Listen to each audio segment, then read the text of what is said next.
Hi అండి, అందరికీ నమస్కారం అండి. ఫ్రెండ్స్, మనకి ఇప్పుడిప్పుడే మరొక బ్రేకింగ్ న్యూస్ అప్డేట్ అయితే రావడం జరిగిందండి. అది కూడా విద్యార్థులకు భారీ గుడ్ న్యూస్. ఎల్లుండి స్కూళ్లకు సెలవు అంటూ ఇప్పుడే మనకు ఒక లేటెస్ట్ అప్డేట్ అయితే వచ్చిందండి.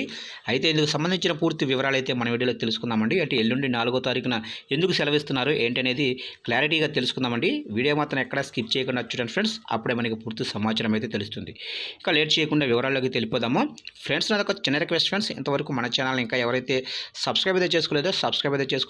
గవర్నమెంట్కి సంబంధించి ఇలాంటి ముఖ్యమైన అప్డేట్స్ ఎప్పటికప్పుడు మీకు తెలియజేస్తూ ఉంటాను. ఇక లేట్ చేయకుండా టాపిక్లోకి వెళ్ళిపోదాము. ఇక నీట్ నెట్ పరీక్షల లీగ్పై సమగ్ర విచారణ జరపాలని ఏఐఎస్ఎఫ్, పీడీఎస్ఓ, ఎస్ఎఫ్ఐ, ఎన్ఎస్యుఐ విద్యార్థి సంఘాలు దేశవ్యాప్తంగా జూలై 4వ తేదీన స్కూళ్లు, కాలేజీలకు బంద్ పిలుపునిచ్చాయి. ఎన్టీఎన్ రద్దు చేయాలని డిమాండ్ చేశాయి. అంతేకాకుండా కేంద్ర విద్యాశాఖ మంత్రి రాజీనామా చేయాలని ధర్నా చేస్తూ ఆగ్రహం వ్యక్తం చేస్తున్నారు. అయితే గత 5 ఏళ్లలో 65 పేపర్ లీకేజీల ఘటనలు జరుగుతూనే ఉన్నాయి. కానీ ఇప్పటి వరకు పట్టించుకునే నాదుడే లేడని విద్యార్థి సంఘాలు వాపోయాయి.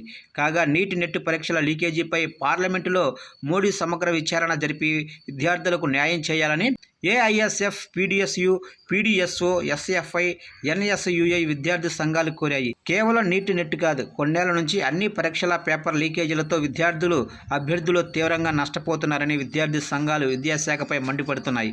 ఇక పరీక్షలు అనేవి వారి జీవితాలకు సంబంధించినవని, మీరు విద్యార్థుల జీవితాలతో ఆడుకోవద్దని ఆగ్రహం వ్యక్తం చేశారు.